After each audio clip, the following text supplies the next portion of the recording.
Good afternoon, Maroon Tigers Nation, and welcome again to another edition of the Coach Rich Freeman Show. I'm your host, Eric Slaughter, and I'm joined as always by my co-host, Tucker Toole.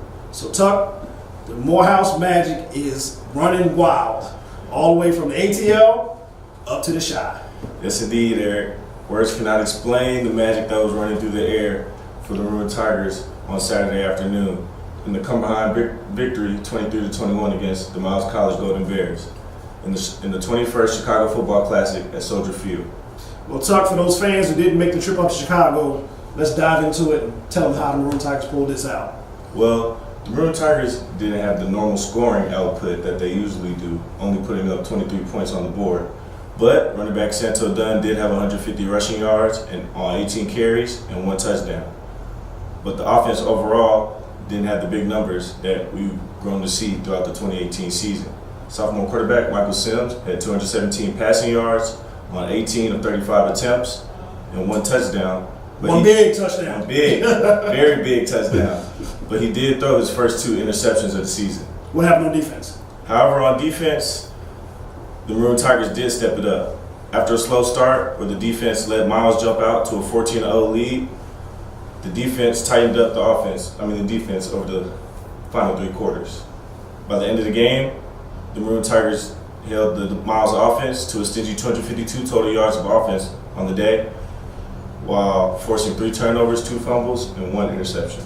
Well, sounds like defense did their part, and no matter how they got it done, bottom line is they got it done. Yes, indeed. So the Maroon Tigers improved to 4-0. So we're going to take a break, and we'll come back, and we'll be joined by the head coach, Coach Rich Freeman.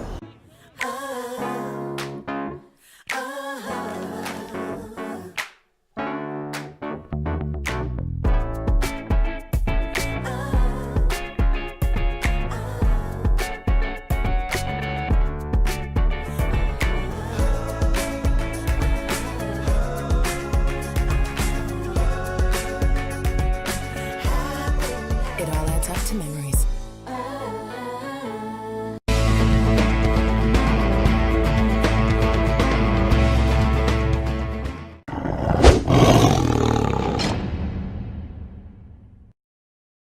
And welcome again back to the Coach Rich Freeman Show. I'm your host, Eric Slaughter, and we're happy to be joined on set now with our coach, Coach Rich Freeman. How you feeling today, Coach? I'm feeling well. How are you? Oh, Coach, we all got to be happy, Great, big, congrats on the big weekend victory up in Chicago.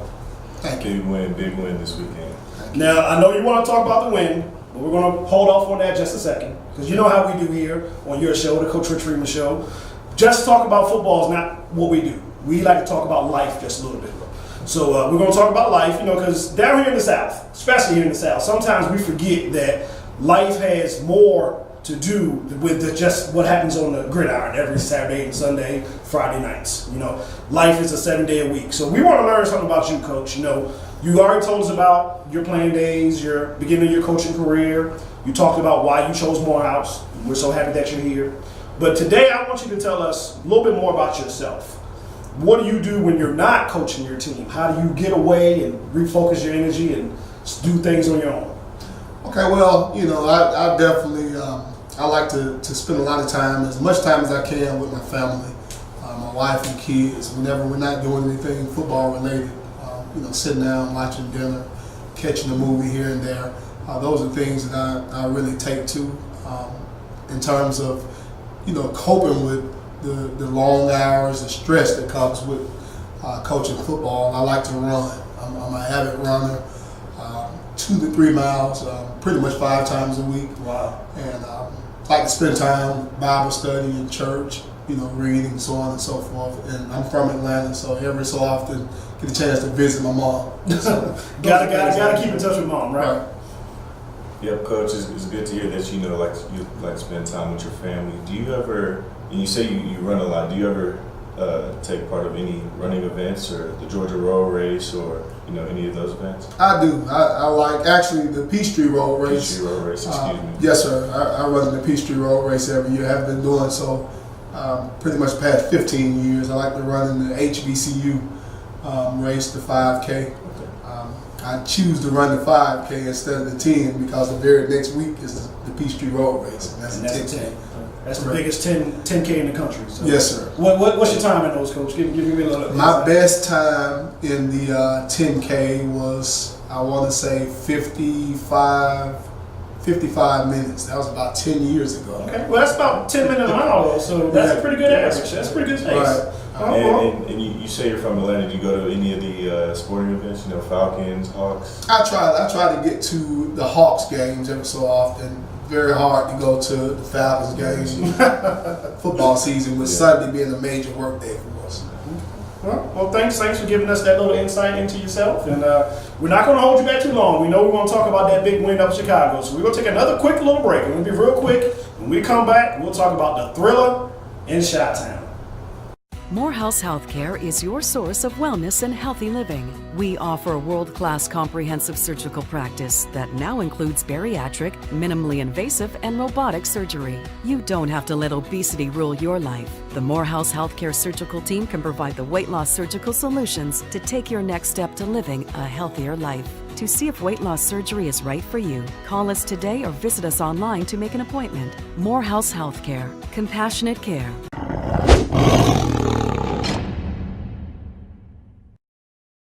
And once again, welcome back to the Coach Rich Freeman Show here on the Maroon Tigers Sports Network. So, Coach, let's get down to it. Big victory up in Chicago. Come from behind, 23-21 victory over Miles. Tell us how you did that. Well, I'm proud of the guys. We played against a program that's fully funded, well-resourced. We talked about that all the time to our players and, how they would be going up against, by far, the toughest opponent on the schedule, coming into the game. I just think they were able to show a sense of resiliency that we needed to see. We needed to see that early in the season, and they did so, and it went all the way down to the wire, kept composure, and we were able to pull it off. Okay. Well, Coach, we know that you did it in come from behind fashion. Let's talk about how that developed throughout the game. Well, we really thought we came in and started off really slow. Miles, I have to take my hat off to Coach Ruffin. He always throws a few wrinkles in. For this particular game, it was a conference. Didn't count as a conference game, but it was a conference game, and by conference rule, we have to do a 3-game film trade. Okay. So we were well prepared for Miles College, but a good coach will always have a wrinkle or two that you didn't see on tape or didn't know about, and they were able to show us a few wrinkles, and they made big plays on the wrinkles that they showed us. And by the time we made the adjustment right before halftime, I really thought that we had the tables turning once we got seated into the game, but we weren't able to come through. We were able to score 10 points, but I really thought we should have, tied the ball game 14-14 and, go to halftime with momentum. And, we weren't able to do so. Well, let's break down some of the plays, Coach. Tucker? Well, we know Miles came out with some big plays to start the game, and you guys fell behind. On that opening drive, quarterback Daniel Smith for the Golden Bears threw a 49-yard touchdown. No, it was a run. 49-yard quarterback draw. 49-yard quarterback draw, Yeah. excuse me. What happened on that play, Coach? Well, that was a wrinkle. It looked like a draw to the naked eye to you guys, but actually it was a midline option play. Okay. And what they did, they influenced our defensive tackle upfield and got him into no man's land and made him think that they were handing the ball off to the fullback. Mm-hmm. And the offensive lineman climbed up to the next level and blocked our linebacker. So we didn't have anybody that could tackle. The next closest defender was the safety, and he was occupied by a receiver on the vertical route. So that's why you saw the quarterback scamper down the field for 49 yards. It was a great play. It was something that we hadn't seen on tape. But they tried to run it a couple other times. Luckily, we were able to make the quick adjustment, and we caught it so it wouldn't continue to happen. Well, let's focus on the defense a little bit, Coach. Thankfully, the defense, they came with some turnovers in the first half. A couple of them were in the red zone again, and that stalled. That stopped a few of the Miles drives. So talk about your defense in the first half. Well, Coach Copeland, he doesn't like to own up to it, but in several situations we've been regarded as a bend but not break defense. That's an insult to a defensive coordinator. You want to be a shutdown defense, but sometimes with what we do, we bring a lot of pressure. We show a lot of different fronts. Every so often, people will hit a big play on us, and they were able to do so. And but when that field shrinks, when you get inside the 25 or inside the 15 or inside the 5, the whole game changes up, and we try to take advantage of those tight dimensions. So we were able to do so, and we were able to cause a turnover. And not only on that one particular drive did we force a fumble, but at another key moment in the game, we forced them to kick a field goal, which they missed. Yes, absolutely. Oh, wonderful, wonderful. So, Coach, going into the halftime, you were able to cut that lead 14-10. What did you tell your team in the locker room as you had that momentum building? Well, we just told them, hey, look, we're seeded into the football game. You have to get through those first 15 to 20 plays in which the offensive coach is scripting or, defensive coach has to get a feel for what's going on. You have to get a feel for the kicking game. We got seeded into it, but we weren't able to capitalize right before the half with the missed field goal. And so I told them, I said, look, we've taken momentum, but we haven't fully taken it because of the missed kick. But when we get back out, make sure we keep the same composure, continue to get out and block and tackle the way we've done, and be patient, and then it'll come to us. Well, let's go to the third quarter now. Tuck. And Coach, we saw in the third big play from wide receiver Leonard Tyree as he caught the second touchdown of the game, from the bomb from Daniel Smith. What happened on that play? Well, what happened is that kid is a really good football player, and we had him on tape doing that against just about every team that they played against. And, we knew that. We knew he was an explosive player, and I thought it was fairly good coverage both times, but he was able to come down with the football. He made an acrobatic catch, a very acrobatic catch. That happened. So, fortunately, for us, it only happened 2 times as opposed to 4 or 5 times. That's what type of player he is. So, I commend him for being a good player, and I commend our defensive back for fairly good coverage, but, we just didn't get it done. All right, now the fourth quarter. The money quarter. They put up the 4s. That's where a game is won or a game is lost. Thankfully for us, we won and they lost.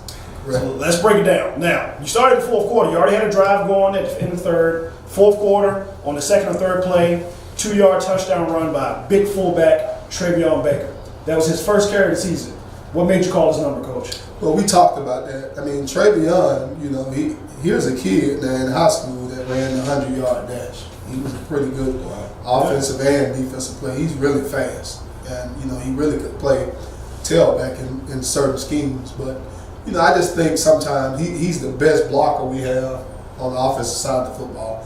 I think sometimes you have to reward guys. And I've talked with Coach Williams, our offensive coordinator, and I reiterated that hey, not only do we want to reward him, but this is a person that could be a threat, a potential threat with the football.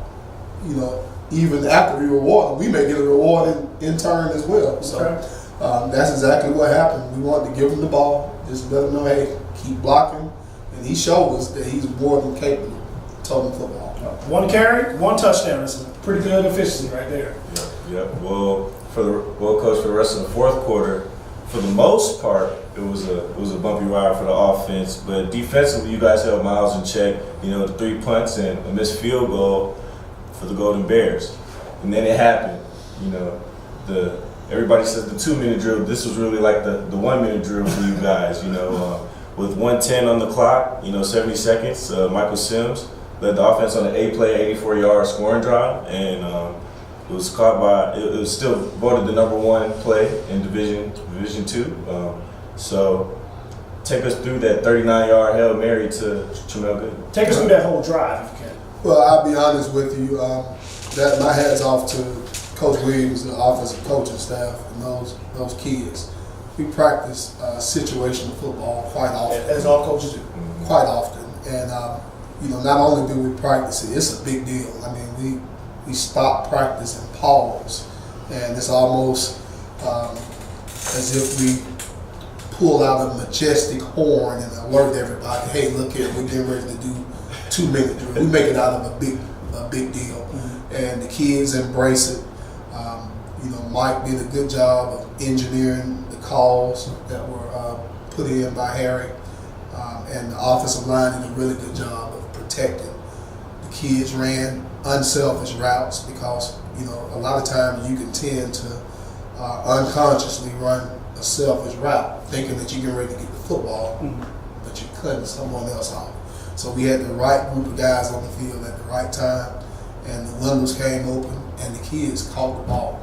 And not only did they catch the ball, they were smart enough to run the ball back to the official, and they were smart enough to get out of bounds, to do all those things. Game management. They did a really good job managing the game.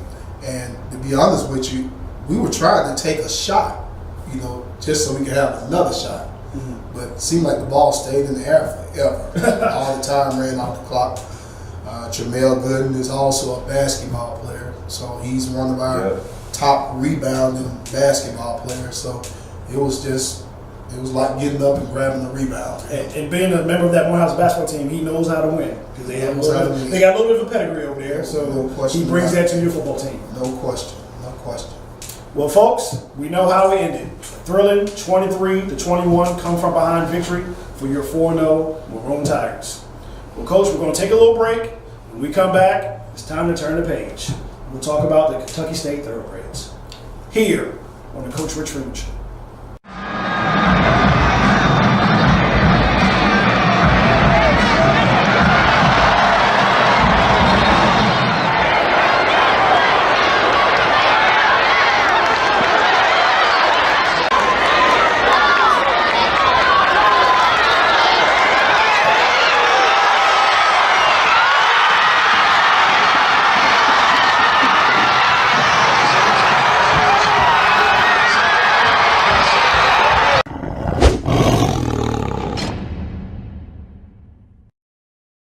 Once again, welcome back to the Coach Rich Freeman Show here on the Maroon Tiger Sports Network. Well, Coach, I know it's hard to turn the page forward, but you have to. A couple times this year, you mentioned to us during conversation that without a bye week, without an open week on your schedule, you got to refocus quickly. Everyone says 24 hours. You really can't even take those 24 hours. So let's talk about Kentucky State. This Saturday up in Frankfurt, what's going to be the game plan? Well, we're playing against a really talented football team coached by a seasoned veteran in Johnny L. Smith. He's led programs in Michigan State and University of Louisville. And, he's kind of been around the block and back. So they got a class act running their program over there, and they have some really talented guys, particularly on the offensive side of the ball, the quarterback position and the tailback position. So they have a double threat quarterback and a really talented tailback that we have to try to see if we can load the box and stop. So that'll be the game plan defensively. Offensively, we got to be able to finish drives. We definitely want to try to put together a good plan in terms of running the football, slowing the game down, while at the same time speeding the game up as well, if we can do so. So that'll be our plan, and to be responsible in the kicking game. Okay. Tucker, any questions, Coach? Once again, Coach, you guys will be taking on a winless opponent, but it's another road contest, and you guys can't take anybody lightly. So what's the game plan this week going into Frankfurt, Kentucky? Well, let me say this. Winless opponent, that's true, but at the same time, Miles College was a winless opponent as well, and they probably were predicted to be the favorite against us with a 3-0 record on last week. I think when you're getting into conference football, what we need to understand, most Division II programs play up in the first 2 to 3 games of the season, playing in classics against Division I AA teams or crossing over into conferences that have top 25 football teams. So a lot of them come in to conference play with, mediocre records. But it's a lot of parity within our conference, and Kentucky State is definitely one of those teams that you can't look past. You can't look past any team in the conference because every team is capable of beating you. Can't So treat them lightly. you can't treat anyone lightly. So, our game plan to be as such. That's what we'll try to pump into the heads of our guys. Hey, look here. We definitely can't have a nonchalant attitude towards this football team. It's a long bus ride. We're talking about a 6-hour plus bus ride, which would kind of pave the way to another slow start if we're not careful. So we got to find a way to keep the guys enthused, excited, and fired up to be able to get to a faster start. And I was going to ask you about you guys' start to the season. You guys have been more of a second half team throughout the season. Playing well in the second half. How do you plan to come out strong against Kentucky State? Make that more of a first half team or put a whole 4 quarters together. Well, we have to get seated and situated a lot faster. That's taken us too long to identify what the other team is trying to do, and we got to probably be a little bit more offensive in terms of how we strike, if that makes sense. Even on the defense side of the ball, be more of the dictator as to how we want the flow of the game to go, rather than to sit there waiting to see how the other team wants it to go, and then turning the tables and making it go the way we want it to go. So I think if we can sit down as coaches and we can try to see if we can get a hold of the game much faster than we've done in the past, that'll help us to not have to fight as much down the stretch. Well, Coach, I'm going to follow it up with this. Against Miles, you won the opening, you won the coin flip, but yet you deferred to the second half. Maybe if you win this time, because being a visiting team, you'll get to make the choice. Maybe you go on offense first and put up 7 points. That's one school of thought. I have several ways of looking at it. I'm a defensive coordinator by trade, but at the same time, I really thought over the years that may have been that method of thinking. My method of thinking may have been assisted with the decline of some of our offenses. So that was something that I spent a lot of time with Dan Quinn with the Atlanta Falcons, just talking to a defensive head coach, just trying to get a feel of how you keep a prolific offense. How do you manage offensive coordinators that want to take a shot here and there rather than to muzzle them with your careful approach, so on and so forth. So sometimes, we'll have a little bit of spontaneous thoughts, and that could be one. That could be, hey, look here, we're gonna take the coin toss, we're gonna take the ball, and I want us to go vertical on the first play of the out. So we'll think about stuff like that. I know that's exciting for fans, Right. but that could be somewhat nightmarish for coaches. All right. Well, Coach, we appreciate you sharing your thoughts about your upcoming opponent, Kentucky State. And we're going to wrap it up here today. Always thank you for joining us. And ladies and gentlemen, that's going to be it for this week. It's the Coach Rich Freeman Show. Always thank you for tuning in. But before we say goodbye, we need to give a little thanks. Executive producer of everything on the Room Tiger Sports Network is Athletic Director Andre Patillo. The producer of this show is Sports Information Director Ruben Perez Jr. Our director behind the camera is Chuck Johnson of Multimedia Technologies. I'm your host, Eric Slaughter. On behalf of my co-host, Tucker Toole, and the Coach Rich Freeman Show, we hope to see you next week with another victory.